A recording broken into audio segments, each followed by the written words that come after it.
Choisis la vie.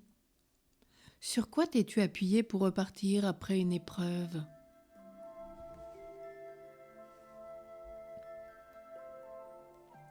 Tu as sans doute vécu des moments douloureux. Sans les ressasser, il est important que tu te souviennes pour utiliser au mieux le trésor que tu as découvert. Après avoir reçu, sur tes blessures, le baiser de l'amour de Dieu. De toute épreuve, il y a une leçon à tirer. Dans chaque peine se trouve un cadeau. Dieu ne veut pas notre souffrance. Chaque pierre du chemin peut nous décourager ou, au contraire, nous amener à choisir la vie et à rebondir. Alors toi, ce matin, sur quoi t'es-tu appuyé pour repartir suite à tes épreuves? Qu'est-ce qui t'a permis de remobiliser tes forces, de croire à nouveau en l'existence, de la rebâtir?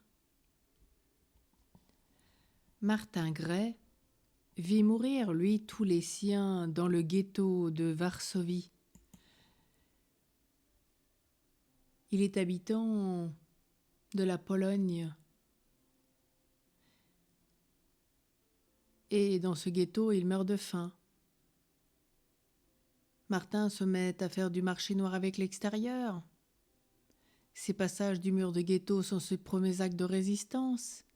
Il échappe au camp de concentration pour un temps, mais finit par se faire arrêter avec sa mère et ses deux frères. Il échappe au camp d'extermination de Treblinka pour participer à la résistance. Il participe ainsi au soulèvement du ghetto de Varsovie. Et puis, bien des années plus tard, il fonde une famille en France, mais le malheur continue à s'acharner contre lui, puisque sa femme et ses 4 enfants périssent dans un feu de forêt.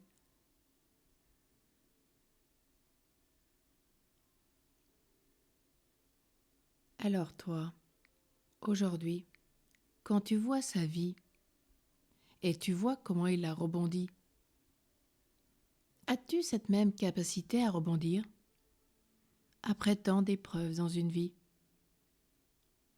Lui, il reconstruit encore une vie nouvelle, il écrit des films à l'époque. Il diffuse ce film au nom de tous les miens, pour aider tous ceux qui traversent de telles épreuves à les surmonter. Et toi, quel est ton roc, ton rocher, ta forteresse? Qu'est-ce qui t'a remis en mouvement? Dieu? La foi en l'amour? Ton désir d'aller vers les autres? L'aide que tu as reçue de tes proches? Et la soif que tu as de jouer à ton tour le rôle de soutien?